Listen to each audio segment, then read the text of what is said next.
What are you nerdigans? This is the one and only Packer Girl 89, and today's book nerdigan discussion is Angelfire by Courtney Moulton, which is the first book in the Angelfire trilogy. If you have not read this book, or Dance with Darkness, well, Dance with Darkness is an optional thing, but I really strongly recommend it before you're reading Angelfire, then why the commie and Arceus are you here? And I did a book nerdigan discussion on Dance with Darkness. So seriously, go read the books, go watch the video, and come back here so we can talk about it, because for the Dance of Darkness, you can watch the video. Seriously, come back so we can talk about it, because this series is really good, and yes, this is part of my hashtag AngelReadAthon. And look at the cover. I love, if you could see, I don't know if you could see it very well, but I love the pose that we have our main character Ellie give. It's badass with her Kopesh shorts. I fucking love it. So let's get to it. So it starts off with Ellie in her economics class, and her teacher, I love how this writing is really good. I love how Courtney has a lot of foreshadowing in her books, like with her teacher, economics teacher Frank Meyer said, and I don't mean just schoolwork, he continued, life is going to test you in ways it never has before. Don't let your future change the good person you are or make you forget who you are. You're a nice girl, Ellie. I've enjoyed having you in my classes.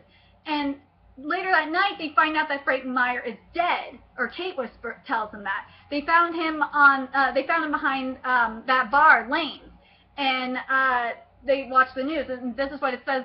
The news story says: the lack of blood at the scene indicates to investigators that Frank Meyer may have been murdered at another location and dumped here because Lane's pub, behind Lane's pub, along with a possible murder weapon, a very long hunting knife with a gut hook. The reason for that can only be a matter of speculation at the moment, as authorities have revealed very little about this gruesome discovery. In case you were only just tuning in, this is Deborah Michaels reporting from Commons Township, where the severely mutilated body of one of the community's most beloved educators, Frank Meyer of West Bloomfield, was found this morning. Yeah, because it was the next morning. And I love I love Ellie's mom. Her mom is really sweet, and she reminds me of my mom in a way.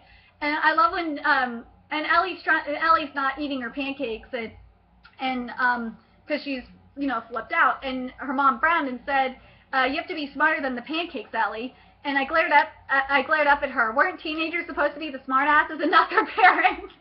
I was like, yes.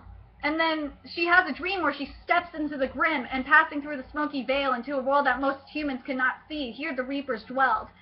And again, this is all from Ellie's point of view. I clenched my teeth bitterly, and Angelfire erupted from my swords, readying for battle. The flames were the only thing that could truly kill a Reaper, and I was the only one that could wield them. And she's having nightmares of demons killing her, because she reached around my back, she woke up, and she reached around her back and felt smooth and damaged skin there, and let out a sigh of relief. My nightmares were getting more and more real every time I slept, and I began to worry if I really needed to go back to therapy. And then we find out more about Frank Meyer's body, because her friend Chris mentions that a buddy of mine is doing community service at the morgue for a DUI, and he heard it was messy, like he was in pieces, man. And then we meet Will. Oh my God, Arceus, Will is fucking hot. Like, we saw Will in the Dance of Darkness when he was 5, but damn, he's a hottie. His gaze was or no, wait a minute. The stranger's smile just faded. Just call me Will. His words triggered something in the back of my mind, just as his smile felt familiar to me. I felt as if I heard him say this before. His gaze was fixed on something in the blackness. You can't see into the grim yet. It's not time. Stand down. I don't care if it's after midnight. She cannot be touched unless you're prepared for the consequences, because there's a Reaper attacking. It's time to end this game, he said, sending stabs of ice down my spine. He yanked me to his chest effortlessly and pressed his palm to my forehead. Bright white light. I love this writing. This writing is so amazing. Bright white light flashed, blinding me. Every inch of my skull felt as it would explode from the pressure. The ground felt as if it were rocking and rolling at my feet in a cruel wind. It sounds like she's doing edibles, because that's what happened to me when I did edibles. I didn't know where it came from, and that's what it was me too. Pushed me violently from pushed me violently, beating me from all directions. My knees began to sway, unable to hold my weight, but Will held me up so I wouldn't fall. The light vanished just as abruptly as it had appeared as he took his hand away and released me. My eyes suddenly focused and I saw Will again. My vision was crisp and the world had brightened. I looked past Will, marveling at how easily I could see through the darkness, distinguishing every leaf on my neighbor's bushes, every groove and every shingle on their roofs. And then I saw the monster. Something vaguely resembling a huge dog covered in thick black fur loomed over us, standing easily 5 feet tall at the shoulders. It lumbered over all fours with a snout full of gnarled, vicious-looking teeth in the jaws of a heavy, oversized head. Its paws were the size of an elephant's foot and ended in talons and that looked like they could tear a man in half. So the thing is with the demonic reapers, or in this case the fallen, because we've only seen, well, we haven't seen a lot of the fallen lords yet, but when we get there, you'll see a difference. It's just the demonic reapers kind of, if you think about it, the demonic reapers kind of remind me of the Hellions, and I'm kind of curious if you guys think that if the Hellions can take shapes like that too, or if the demonic reapers are related to the Hellions at all. I'm curious. But I wasn't afraid. This is back to Ellie. A calmness washed over me, and my mind analyzed at a lightning pace. Strange memories and thoughts that didn't belong to me flooded into my mind. Faces and violence I'd seen long ago in different times. I looked at Will, whose face sparked the clearest and fondest memory. I knew I had to fight now, but I needed my weapons. I held both of my arms out and willed weapons into my open palm. The twin Kopesh swords appeared out of nothing in a flash of shimmering light. The curving silver blades glinted brightly. I glanced over at Will. I could now see intricate black tattoos twisting out from beneath his shirt, all the way down his right arm to his knuckles. I remembered the beautiful symbols woven into spiral designs because I'd seen them before with different eyes in another time. My thoughts were calm and unnervingly clear. The blades exploded into white flames at my command. Blinding light devoured the silver, and the power coursed through me. My eyes looked on my target, and my mind cleared to seize the opportunity. Quicker than my heart could beat, I was on my feet and shoving my fiery sword into its soft throat and straightened through the top of its skull. The creature's leg buckled as its fur shimmered oddly before exploding in flames. It happened very quickly. Fire devoured the reaper, swallowing it in white light, consuming it until the head disappeared. Finally, the head disappeared, leaving nothing but empty space and falling ashes where a monster had just been. And this is what I didn't really show this as much in the other books. I will mention, and I'm going to mention it. But when Ellie looks in the mirror, she saw black things, but spidery thread-like lines were creeping from my scalp and across my cheek and around my right eye, interlacing with one another. And the thing is I always wondered what was that, because we didn't get much insight into that later on in the series. So I'm curious what you guys think that is. When I looked back up, I saw nothing on my face in the mirror but the streaks of tears. No black things, no darkness. They were gone. My eyes were normal again. Well, we know why. We'll find out why her eyes are normal later in the series.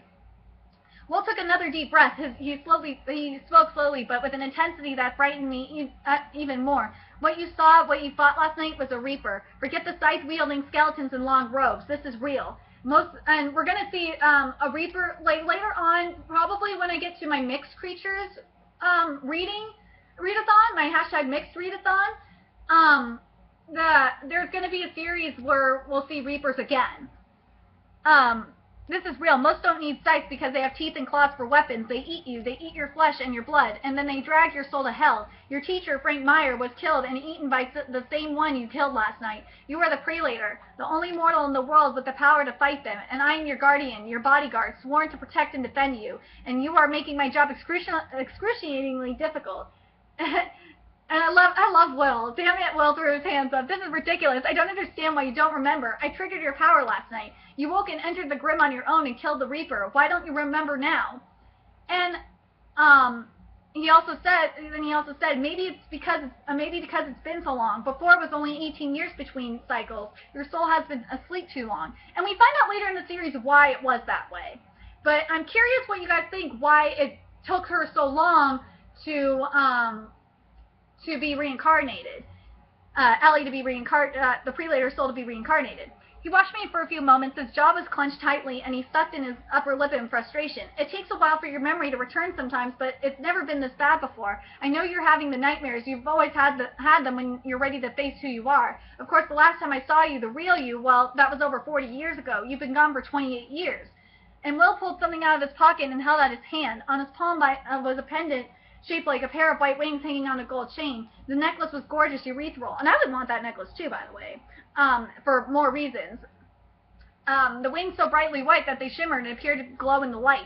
When I blinked, the glow was gone.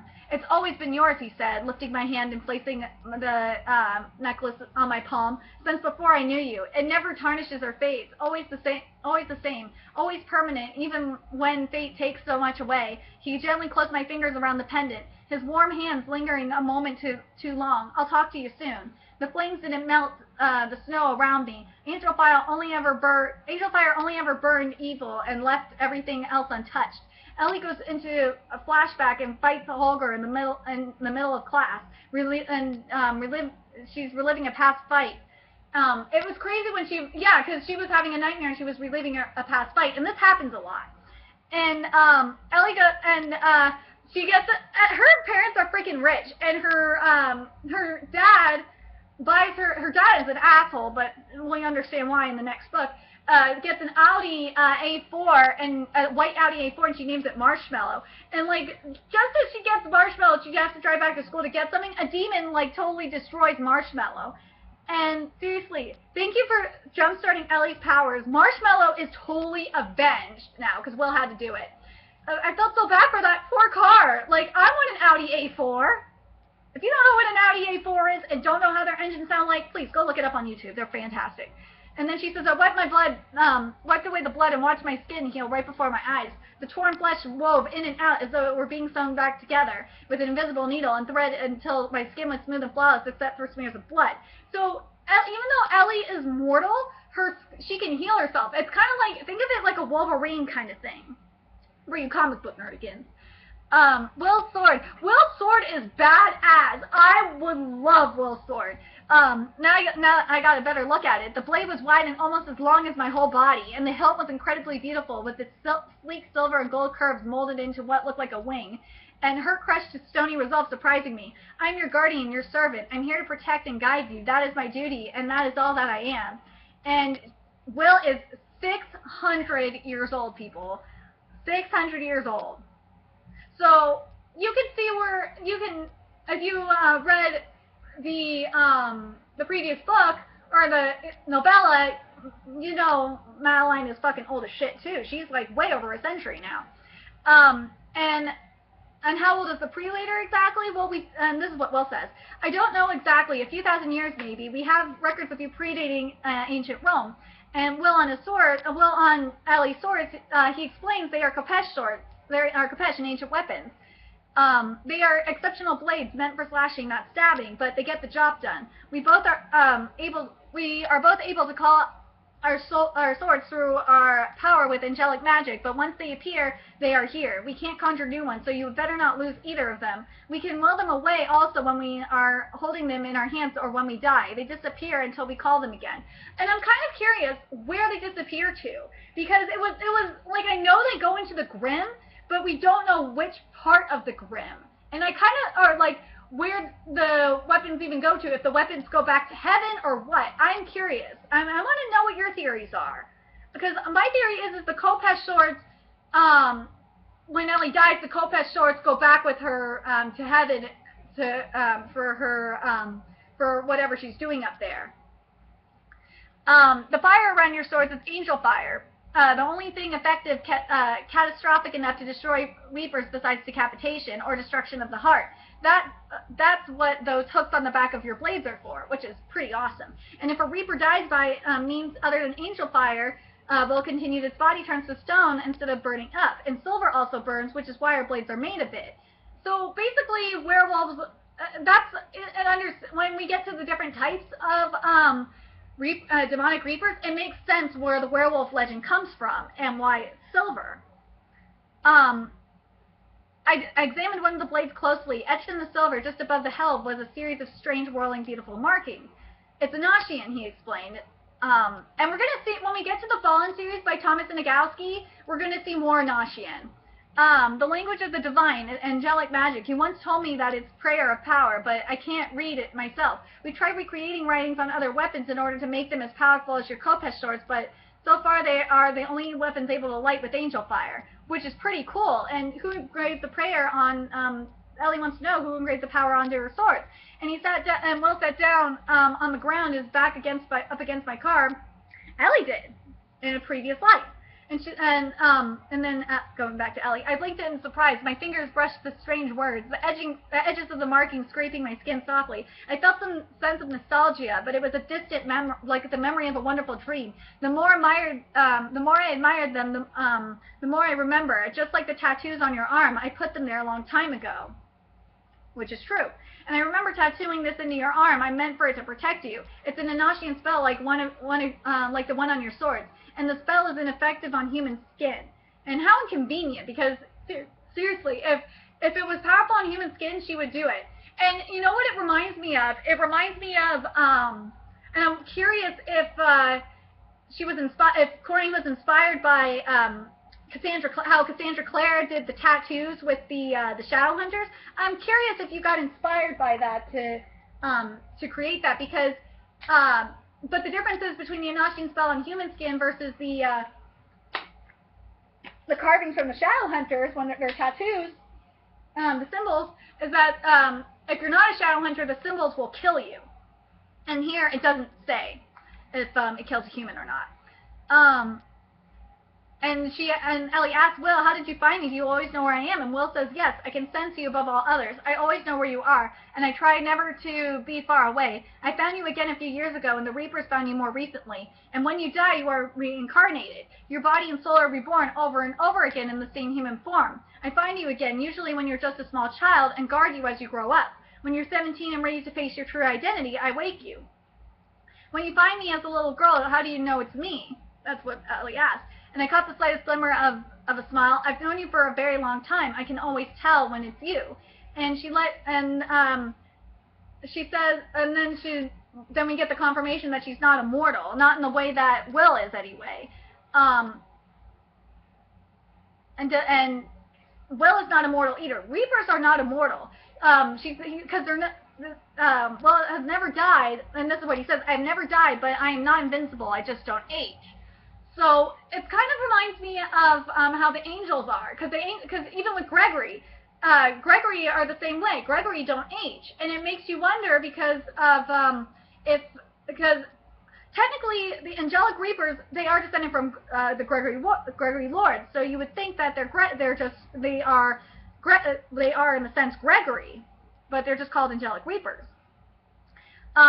They are monsters in this world, Will said.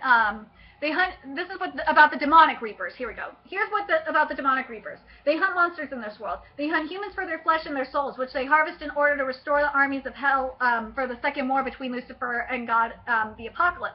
The reapers are immortal and come in many forms. They are most effective killing machines. And the reapers don't like to be seen. They spend most of their time in the Grim, where they hide from human sight. Powerful psychics, however, can sense them like the ground rumbling as a train passes by and can enter the Grim at will. Being within the Grim can see and even interact with objects and people in the mortal world, but they cannot be seen or heard through the veil. The Reapers have had many thousands of years to perfect their hunting. They've been seen a few times by ordinary humans, but these sightings are rare and usually happen only because the Reaper was being careless. It's even rare for Reapers to intentionally allow humans to see them and not kill them, but some like to do that for sport. There are legends about them in virtually every religion, with all the legends identifying them as harbingers of death. But instead of guiding people to the afterlife, the Reapers eat them. Their souls get a one-way ticket to hell. And Reaper attacks are usually blamed on animals or psychotic humans, like Bigfoot and the Loch Ness Monster aren't real. And there have been many reported sightings of Reapers, and the most famous one that resembles humans, hence the legend of the Grim Reaper. And yes, there are human-shaped Reapers, and that's what Bastion is, if you remember from the first book, from the prequel. And they are called the Veer, and they are the most powerful. They're also the cockiest and the most likely to show their faces to humans. The other forms, like the Ursid, the Lupine, where you get the werewolf from, the Nystrid, and others, have been mistaken for other monsters because the humans don't know what they're seeing. Like your Bigfoot, dragons, or even werewolves. The Reaper you just thought was a Lupine. So there's the werewolf legend, and it goes to show you, like, silver, if the other legends would even include silver as a weakness. And I'm just curious why it's silver and why it's not anything else, why it's not gold, or why it's not what was the other metal, or holy metal, or something like that. I'm curious why Courtney chose silver. I would really like to know if it was just based off the werewolf legend or what. So Courtney, if you're watching this, I'd love to know that. And now let's get to the Grimm. So the Grimm is a dimension parallel to the mortal plane. Supernatural creatures live there unseen by mortals and are able to cross over into the dimension. Most humans cannot enter the Grimm unless they are true psychics or creatures like you and me. Last night you entered the Grimm unwittingly so you could see the Reaper hunting you, but you did that by pure instinct. And we don't know what you really are. Your body and soul are human, but your power is something very different. There are a lot of things about you we still don't understand. And Will is her only guardian, but there were many others before, and now it's his duty alone. And she's been her guardian for 500 years. And he says, I'm your soldier and protector, and I don't follow you around all the time. Then how do I die if my body just fixes itself right away? This is what Ellie says. Some injuries are too traumatic for your body to heal. I am the same way, and so were your previous guardians. So it makes sense. So there's only some injuries that could, as long as the body can heal, and it's kind of like, I kind of want to say it's kind of like Piccolo's Namekian regeneration powers in a way. So I'm curious what would happen is if they lost an arm or if they lost a leg, how painful that shit would be. I'm curious. I want to know what you guys think. Do you guys think that how painful will that be to grow back an arm and a leg, or would it be like Harry Potter where with the Skelegrow? I want to know what you guys think. Or is it? Oh, no. This is what Will said. No, this has never happened before, but it's been a very long time since you were last alive. Usually your reincarnation is almost immediate and you are reborn somewhere in the world, but this time you took 4 decades to become the prelator again, and I don't know why. And Will leaned forward, resting his arm on his chin, on his knees, because I'm your guardian. I have the ability to awaken your power. You were a normal girl until the moment you turned 17, and it is my duty to restore your power and memories and defend you in battle from that moment on. Which makes sense. And know your power can only push things, not pull them. It's like an immensely strong gust of wind made of pure energy of life force.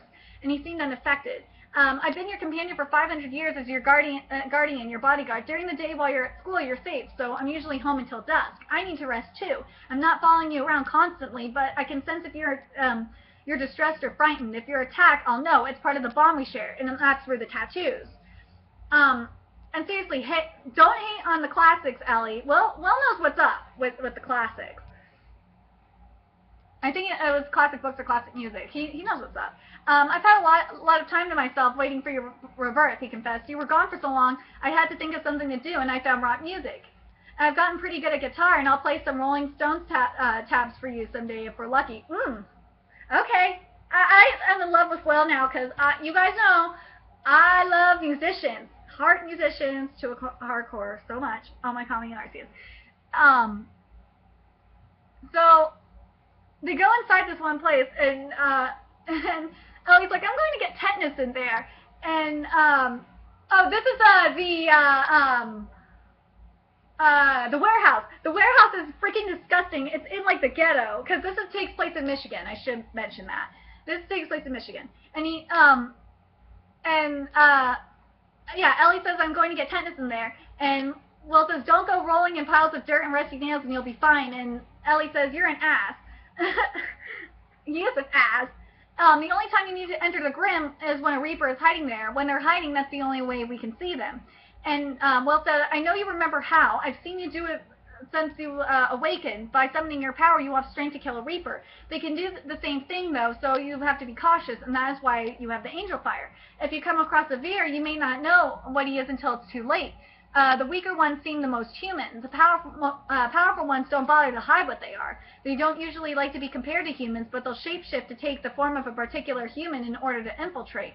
And she probably punched Will in the face hard enough to make him drop back on his knees. You're a bastard! I love it. This was for a different reason. And he laughed and rubbed his jaw firmly, and you're frightening. I think this is after after he hit her, and she got really pissed. And then we find about the crucifix that he wears around his neck. It was a gift he said from his mother, who we know as Madeline, if you read the previous book, or previous novella. If you haven't, I spoiled it for you. Does it protect against the Reapers? No. Then why do you wear it? Because his mother gave it to him. No shit. And Ellie, the thing I like a lot more, the difference between Ellie and Violet's character, I want to mention this as well, is Ellie is trying to be as normal as possible and go to parties and be with her friends and shit like that. And Violet, the thing is with Violet actually was more of a loner, and she kind of embraced her destiny. Well, she was forcibly had to embrace her destiny, but she did it. So, and I like what Ellie says, you don't have to be a creeper all the time. You know, come to my party and have a little fun for once in your life. And this is her birthday party. And seriously, Will, don't be a party pooper. And remember, every party has a pooper, and that's why they invited you. Party pooper. Party pooper. Yeah, don't be a party pooper. Let's see.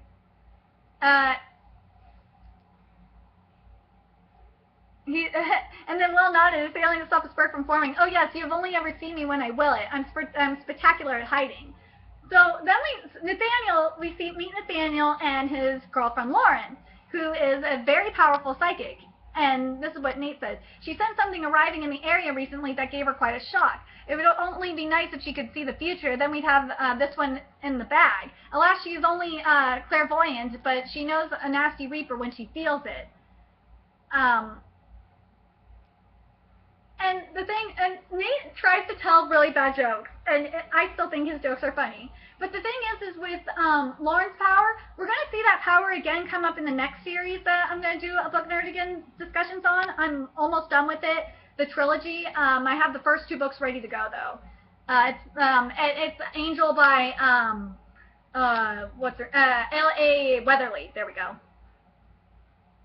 And, oh yeah, and this is what he said, too. About the psychics. Oh yeah, Nathan said, if they don't go bad, they are invaluable allies to us. Lauren's been most helpful since I met her. Your teacher too, Frank Meyer. Yep, the econ teacher was a Reaper killing psychic. It was a Reaper killing psychic. And Meyer knew Ellie in a past life, and that's how that's how Will found or confirmed Ellie in the first place. And in Chicago, around 45 years ago, he was a good friend to us. This is what Nate says. I spoke to him recently, and he told me he recognized you on your first day of high school as a freshman. He never forgot you. He told me it was quite an experience seeing you again. And true psychics are rare, especially ones who want to find Reapers and kill them. But these mortals who hunt Reapers want to stop them as much as we do. Where are we here? Oh, it's an amazing loss we suffered losing Frank. And Nathaniel's in charge of the rare books because they went to the library. Not Nathaniel's place, I'm sorry. They went to the library because Nate is the ultimate book nerdigan. I swear to God, me and Arceus. He was totally at home, and he's in charge of the rare books. Correct, Nathaniel added. I can basically bring in any book I want and keep them here. I have a few volumes documenting Reapers throughout history. I'm also a collector of antiques, and that's how I make my money since I'm only a volunteer here. I like old things, probably because I'm very old myself. You'd be surprised how lucrative it is to buy a few ugly paintings and sell them to billionaires 100 years later. Tens of millions of dollars for an original Picasso are nothing to sneeze at. And Nathaniel gave Will an odd look, and Will only stared intently back and said nothing. Yes, I'm an immortal, and you have had other guardians before. They protected you until their death. But duty is for life. And Nathaniel pursed his lips tightly, and Enshi, because this is what one of the Reapers says was mentioning the Enshi, the Lord of Life, of what makes life to be more corrective souls. And if you think about it, it reminds you of in the Embrace series about the Weigher of the Souls, but this one is not Michael. It's not Michael who's the Weigher of the Souls this time. When Moulton answered, Nathaniel spoke, flashed him another strange look, because we're talking about Bastian. So, for those who didn't read A Dance with Darkness, I'm going to tell you who Bastian is. Bastian is a very, very powerful Veer, a human-like Reaper. A Veer may appear as an ordinary man or a woman, but they possess the shape-shifting powers of Reapers and often have strange eyes, claws, scales, tails, horns, wings, you name it. They could choose to hide these aspects to reveal them at any moment. Some of them can shapeshift their entire bodies to look like someone completely different.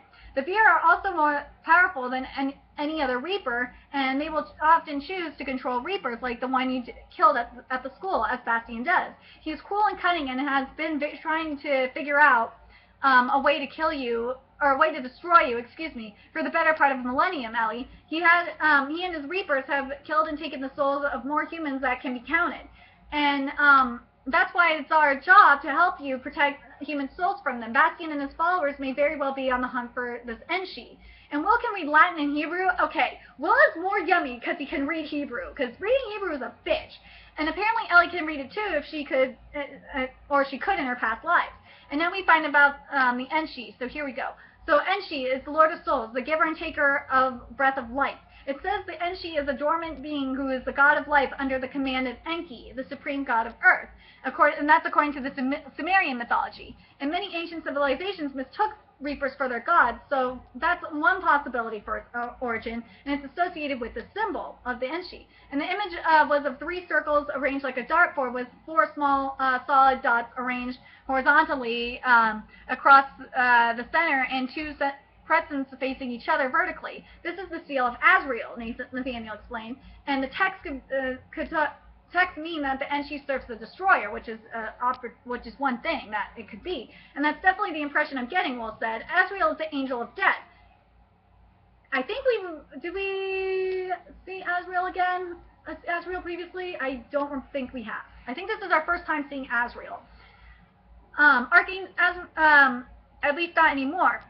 Archangels are the highest ranking and most powerful of the angels. If the Enshi is a Reaper, then this has to mean that the Enshi is actually an angelic Reaper. There's no way a demonic Reaper would serve as an angel. It goes against the nature of Reapers and everything they are taught to believe. And yes, Lucifer rebelled against God and lost the first war, as you have probably learned at some point in your life. God banished Lucifer from heaven and he fell into hell, but his war fell to earth. The angels who joined Lucifer's cause fell with him and became demons, the fallen.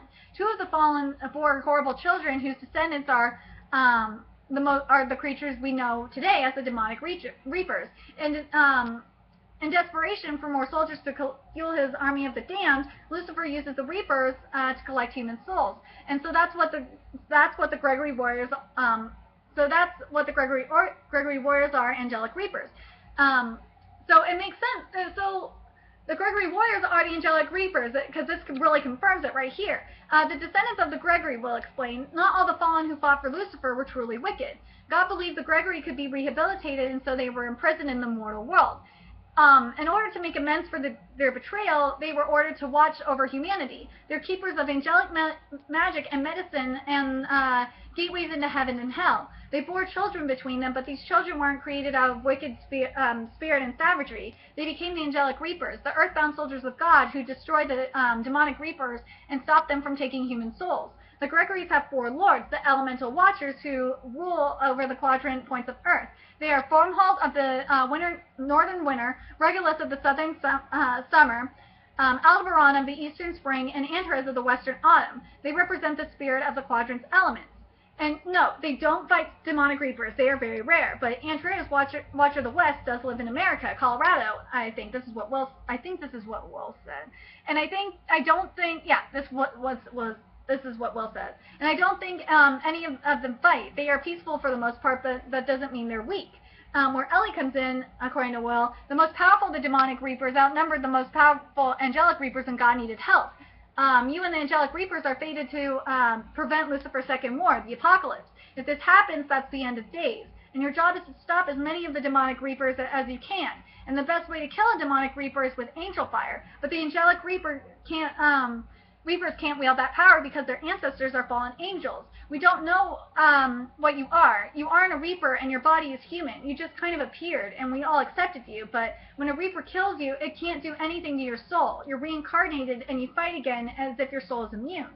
So it kind of goes off that theme. This book kind of goes off that theme that the soul is immortal and it can be reincarnated. So I thought that was kind of interesting. You're like the angel's secret weapon, Nathaniel added. Your presence in this war makes things happen. And he also says, because there are too many demonic reapers for the angels to destroy them all on their own. And Will said, the demonic reapers strive for chaos, but there are rules very few of them will dare to break, especially if it means they will have to face a soldier angel as a result, a kind of angel below the rank of archangel. Heaven's law enforcement officers, if you will. You can't be touched until you've regained your powers, and the soldiers and angels enforce that law. And Will's eyes drilled into Ellie's intently. If a human is devoured by demonic reapers, it's a one-way ticket to hell. The reapers gain complete control over the soul. It's much like the way that people of some cultures eat the flesh of their enemy or powerful predators to gain their strength through magic. The angelic reapers protect human souls but can't manipulate them. Only God should have the right to decide if a soul should end up in heaven or hell. And the only true angel of death, and guess who's coming motherfucking back, is Samuel, but he fell and is no longer an archangel. And see, I told you that motherfucker is coming back, so here we go. Here's more about Samuel. And if you haven't read the Embrace series, that's where I'm referring to, because Samuel was there as well. And Samuel committed an unforgivable disobedience to God when he became the lover of Lilith, queen of the fallen. Together in hell, they are Lucifer's left and right hand. Though Samuel is sometimes misidentified as Lucifer, Samuel and Lilith are the forebears of the demonic reapers. And that's not, and if you remember in the Embrace series, that's not what it said. It's that Samuel and Lilith had a love-hate relationship in the Embrace series, if you remember that correctly. And I love how Will is getting called Batman. Will is motherfucking Batman. I swear to Kami and Arceus. And then we're at this is at Ellie's party. And an Urson named Ragnarok ruins the party, and of course he is the demonic reaper that killed Ellie in the most previous lifetime. And she asks Ragnarok, what is the end sheet? And he says, death. Ragnarok sneered, the death of everything, the harbinger of the end of days. And Will sat forward, rubbing his abdomen. Reapers have the ability to move at ultra-high speeds through the grim when they need to make a quick getaway, or when they're in pursuit. He needs some time to heal his leg because they destroyed them. Destroyed his leg. Broken bones of that size don't heal instantly, like breaks in smaller bones and cuts. And every time you come back, you're a little more human. And Ellie's like, I don't understand. And I don't know, he confessed, it's strange. You act very human sometimes, much more so than you did when we first met. You aren't as dark, I guess, and you consider yourself one of them. And the thing is that it goes back to that theme with the angels usually being cold and heartless. And I think, and I like that theme is still in this, because usually angels are cold and heartless. And Will explained about Ragnarok, he's an Ursa Reaper, and they're bigger and more powerful, but slower than the wolf-like lupines. And Ursas rely on brute strength in battle. And after this, her dad, it was so shocking. He called, because what happened was the Ursa threw her through the window, and this was also about the same time when Landon was telling her that he wanted to be with her, and she was like, nope. And after all this happens, she makes the excuse that they were drunk and all that shit. And her dad calls her a moron and slaps her, and she's grounded because she went flying through the window. And then Connie, she stood her ground. I was so happy. I like that Ellie is not afraid to handle punishment. And I know phrasing. Will looked back at me, his gaze intense and full of agony. Ragnarok had been ordered, and this is how she died the last time.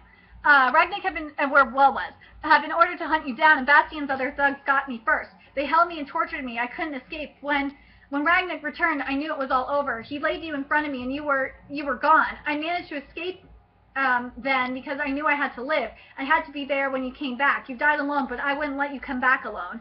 And being grounded, I love this. So being grounded, however, didn't stop Ellie from sneaking out for the back door of her house at night so that Will and her could patrol for Reapers. They either trained or hunted every night, and Ellie was getting better. And this is from her point of view. I'm going to say it from her point of view now. I learned to strike for the head or the heart to bring the Reapers down quickly and avoid getting injured as much as possible. Will worked with me patiently and tirelessly, and my memory was returning little by little. It was a constant comfort to know he was always there somewhere, completely in tune with me. And I knew he had the strength to protect me, since even if I didn't know, I had the strength to protect myself. I was grateful to be able to give Will a break from his guardian duties while I was at school. Reapers didn't normally come out during the day, so Will was able to spend the time at Nathaniel's house, where he showered and ate and did Will things. I like how she says Will things. And however, the deeper I got into the world, the further away my old world of friends, family, and school drifted. The police had a suspect in custody for the murder of Mr. Meyer, even though I knew the man was innocent of the crime. He was wanted for questioning for 2 other violent murders in the Detroit area, with evidence stacked heavily against him. I tried to believe that some good would come from Mr. Meyer's brutal death. It didn't, however, make me feel any better, since I knew that every one of the Reaper's victims was in hell, including Mr. Meyer. And she had a flashback in the parking lot. And I think this was when Ragnar killed her. And he says, "Do you mean your guardian?" Yes, I tore her throat out myself. Now even the archangels have forgotten this land. If they'd forgotten, and then Ellie says, if they'd forgotten it, this is in Egypt, by the way, and this was her previous guardian. I'm sorry, I totally fucked this up. This is what happened to her previous guardian, and this is when she was in ancient Egypt. If they'd forgotten it, they wouldn't have sent me here to kill the Reaper posing as the Pharaoh and stopped you all from claiming more human souls. And, you know, I'm wondering this. When she was fighting the Reaper that was posing as the Pharaoh, I'm wondering if this was around the time that the Jews were slaves. And I'm curious what you guys think. And I'm curious from Courtney, if Courtney's watching this, I'd like to know what she thinks about it too, or if that's what inspired her. And then she says, and then it goes, I spun and twisted and sliced, but one of them struck. I jetted a blade straight into the gaping jaws of the first bear reaper, and its head went up in flames, but talons wrapped around my waist and yanked me back. I cried out and flailed. The reaper, I cried. She was a veer. Oh no, it was a she. And there were more. There were Earths everywhere. The Pharaoh. So this is what happened. Yes. Oh, it was a he. Yeah, it was a he. So yeah, my question still stands. Yes, and this is what Will said. Yes, he'd been killed, and a Veer had shapeshifted and mimicked his appearance to take his place. They killed so many in Egypt already, taken so many souls, and I was fighting them alone. My guardian was dead, and it was before I knew you, long before. It must have been 1,000 years ago. And Will said, you didn't always go by that name. Your origin is Latin, so I assume that people began calling you prelator. Well, that was an important language in the ancient world. It means warrior, which I think totally suits her. More than Lochmet. Lochmet just doesn't sound like her. Like when I think Lochmet, I think Michael. They don't feed during the day, and it's very rare for, and Will saw a Reaper on his way to help Ellie a mile away in broad daylight. And it's weird because they don't feed during the day, and it's very rare for one to be out at this hour. The Reaper was smoking like a chimney in the sun. Whatever it is out for must be important, which is why we should get you home. And then Will going to the movie theater. Oh my, call me an Arceus. There was an awkward turtle in here too. She says, then you're coming. Have you ever been to a movie theater before? And Will says, of course I have. He sounded offended. I don't live under a rock, and I love how he's like, it kind of fooled me. I'm not going so I can enjoy myself, he grumbled. I'm going to make sure Ragnar doesn't snap your neck on the way out the door. And Ellie, and I'm with Ellie on this. Ew, why do you have to be so, always have to be so graphic? And I like to get, and Will's like, I like to get my point across. And Will says, before they go and get food, and we learn more about how angels heal, because it makes sense, because if you remember in Perrin and the End of Days, Rafi usually has, I think Rafi, for him to heal, he was sleeping, and I think it also, yeah, and it also involved eating. It was sleeping and eating. Will, this is what it says about Will, he says about eating. He doesn't eat that often. The only time I eat is usually after a fight. The more heavily wounded or weak I am, the more I need to eat in order to heal and replenish my strength. Calories heal my body, so I need a lot of them. And seriously, no freaking fair. I wish I could eat so many fucking calories and not gain weight and just, you know, keep my energy up that way. And it makes me wonder, and I'm curious what you guys think, especially you DBZ nerdigans, do you think that's why the Saiyans have Saiyan munchies? Because they're trying to keep up their strength and it heals them faster? I'm curious. And because Ellie ordered food and Will wasn't going to order anything, and then he ordered a root beer float. And seriously, nothing is wrong with the root beer float, Ellie. And chivalry is not dead. Seriously, fuck your benevolent sexism, feminists. Chivalry is not dead because Will pays for the dinner. And he says, we're trying to act normal, aren't we? It's not very normal for a young lady to pay for her own dinner. Yeah, it's not. I usually do. And then she says, what did I used to do for fun? Because she was curious. And this is on the way to the movie theater. And Will says, you always loved horses through every lifetime I've known you. And Ellie said, did I ride a lot? And he says, all the time. 100 years ago, there weren't many cars, so that's how we got around. When I knew you last, you competed in horse shows. And Ellie, you need to understand, I exist only to serve you and fight by your side. Whether the fight is to preserve your life or to make sure you smile, that is what I'm built to do. You're all I have, and I will watch over you forever.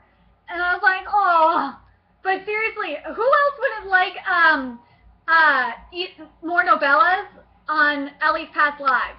I would love to see that. Can you do that, Courtney? Please, please. And the windshield explodes, and if it's from Will's point of view, I'm fine with that as well. And Ellie, you need to understand, Will said softly, I exist only to serve and fight by your side. Whether the fighting is to preserve your life or make sure you smile, that is what I'm built to do. You're all I have, and I will watch over you forever. And then we have the windshield exploding because Ragnar comes in and fucking destroys Marshmallow, that bastard. And he was completely in the mortal dimension. And a female creature landed with a soft step as a giant, leathery like wings, stretched flat once and folded across her back. Terror clawed at the inside of my throat until it was dry as sandpaper. Her skin was so lucent, she appeared to glow in the moonlight. Ash-colored hair settled around her shoulders, and she stared at me with curious pale eyes. She had to be one of the human-like Veer, power rolled from her in terrible waves. And this is where we meet that fucking bitch Ivar. And Ivar looked back at me with the same frightening smoothness. Pray later, she said. Enjoy the days you have left. Drink the sun like wine, for when the end she awakens, the darkness will spare nothing in your world. Not even your soul. It will end soon. And then she disappears, and then Ivar's face flashed in my mind, and her corpse gray eyes cold on mine. Why? Was she the one of the Veer you told me about, like from my memory? And he nodded. Yes, she is a Veer. Ivar is a Reaper with shape-shifting abilities, and she can appear mostly human if she desires to, and Marshmallow is dead. And you'd be surprised, and this is what he says. Will says to just tell the insurance company that she had a deer. And I'm just like, okay, when I get in an accident, I will say that I hit a deer. You'll be surprised, his expression told me. He might have used this excuse before. Deer kill more people on the road than people kill people. Michigan has a lot of deer. And so does California, so I probably could get away with this. Mom assured me the insurance company would either take care of the damage or pay for a replacement car. It was an act of nature, she said. Oh yeah, that had been one hell of an act of nature. And, well, I thought it was sweet that Will stayed after, because when she got home, her dad, Ellie's dad just went into a fucking rampage again and yelled at her, and she said, I hate you, to him. And I thought it was sweet that Will stayed with her. I was like, oh, Will. I love Will. Will is, #1 on my Book Nerdigan book boyfriends. I swear to God, you never see this. I'm sorry, Lincoln. I'm sorry, but Will, man. Will is just intense. And then Ellie says, yeah, me too. I could feel her power, Will. It was so different from Ragnar's. His energy felt angry to me, like pure violence, but hers, Ivar's power was dark. It made me feel fear. Not afraid, but it felt like fear. Does that make sense? And he was saying that she has said that before. And it means that and what it means is that means that you, the prelator, beginning to awaken. And as your strength and memory return, your abilities will too. It will take some time for you to reach your full potential. And there will be other Vir, Bastion thugs you will soon that you'll meet. They only get worse, and Bastion is likely to save his best for last. And they are not weak, he insisted. They've earned bragging rights, believe me. Ivar could kill Ragnar with a single strike, and she is not the worst of Bastion's Vir. She was sent as a messenger, not to kill you, which makes no sense. I feel like Bastion is stalling. Perhaps killing you isn't his ultimate goal, since that would be pointless. You would be reborn again. And it's not like a video game where Mario dies and pops right... I love this analogy! It's not like a video game where Mario dies and pops right back in action 2 seconds later. You die, and it takes you almost 2 decades before you're back in the game. This time it took you 4. You have to start over completely. It's been harder every time. You're in a weakened state right now, and Bastion knows this. He'll want to finish you off before your full power returns. If he falls... if he fails, there's a higher chance that... will stop him from getting the Enshi. This thing must be able to destroy you if he's going through all this trouble to find it. But she asked, why did Will, choose to be a guardian? And I agreed to he chose this, and the others before him chose this too. That he agreed to become a guardian because he believes in your goal. And I thought it was sweet that you said that I believe in you. I was like, oh. And then he says, I am immortal because I'm not human, as I told you. I live as long as the Reapers because I am one, Ellie. Please don't lose your trust in me because I didn't tell you before. You knew this is the day you met me, and you know this now. I'm an angelic Reaper, but I'm also your guardian. Your guardians have always been angelic Reapers, and Nathaniel is one too, obviously. And no, Demon Fire can kill, not Angelfire. Demon Fire can kill me or leave scars. But the Inashian protection spell that you tattooed on my arm protects me from that and binds me to you. And Ellie asked him, were you ever wounded by Demon Fire before you got the tattoos? And when he says no, I've known others who have been. And a well-placed hit to my heart or decapitation can kill me just as easily. I'm not that different from you. Please don't say you hate me. I wanted you to remember it on your own. I don't want you to be afraid of me. You have no reason to fear me. And the demonic Reapers will kill to build Lucifer's armies in hell. They are preparing for the apocalyptic war, and we have to do everything we can to prevent that. And then Will says, I was born angelic, and the demonic are born the way they are. The demonic don't understand the value of human life, and as a result don't respect it. No Reapers, demonic or angelic, have ever been mortal, so we've never had to feel ourselves aging, growing weaker, being forced to accept death as something that's inevitable instead of just possible. We only get stronger with time. And because of this, many of us are forever childish and impulsive. With creatures as powerful as all Reapers are, that translates into violence and often cruelty. And if you think about that, it sounds like the Exiles, because the Exiles in the Embrace series were freaking insane and childish and impulsive. I do know a few of the angelic who are dangerous because of that, but we are taught to cherish human life from birth because it's fragile and so important. The demonic don't care. From birth they are rewarded for violence. To them, the only value in human life is food and a soul to reap. And the demonic are reaping souls for Lucifer's army, and if that army gets big enough, the second war against heaven will occur, the end of days, which Ragnar mentioned, which I told you about before. That's it, the apocalypse. Lucifer's army is already countless times more vast than it was originally. If the legions of hell and heaven were to clash again, the earth and the human race wouldn't survive. And but we're here on the front lines. You're our best hope to prevent this from happening. That's why you're here, to protect the human world and heaven. We, the angelic Reapers, are here to serve you and defend you against the demonic. And we grow up like normal humans, but as we get older, we age more and more slowly until it just stops aging altogether. We reach maturity into our late teens or early 20s, and time sort of stops for us, which is, it sounds exactly like the Gregory from the Embrace series, if you think about it. And I think Rafi says the same thing as well. Yeah, the same thing was said by Rafi as well. And he gave a normal laugh. And no, the angelic don't eat humans. We eat normal food, and he likes cheeseburgers. And he has a little bit more insight into Will. I was born in Scotland. My mother was English, but that's where she was staying at the time. And the year was 1392. There's not really much to tell about how I grew up. Well, we met in London at the beginning of the 16th century, and I was at court just after the young Henry... hold on a second, 18th took the throne, and I was hunting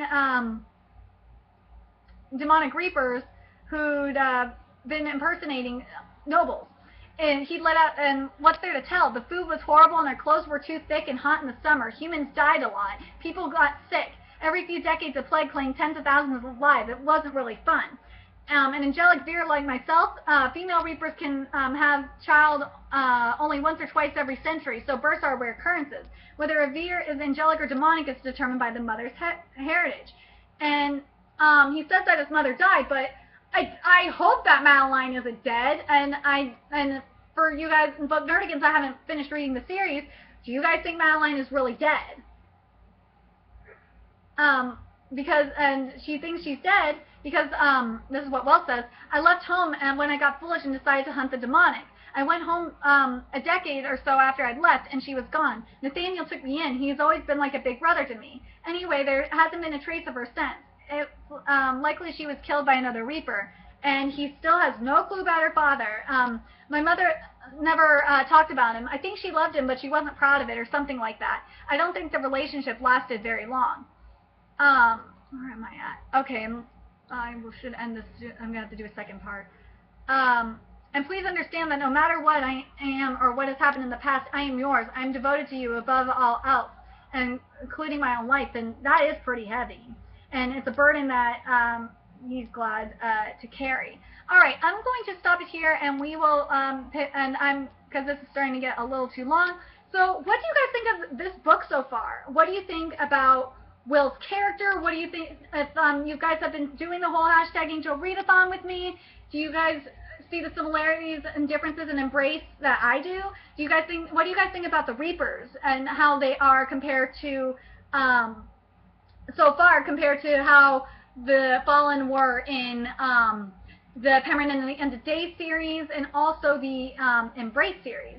So remember to like, comment, share, and subscribe, and I will see you in part 2 of my hashtag Book Nerdigan discussion on Angelfire. And remember to always donate to my Patreon, which will be in the description as well. I will see you next time. Bye!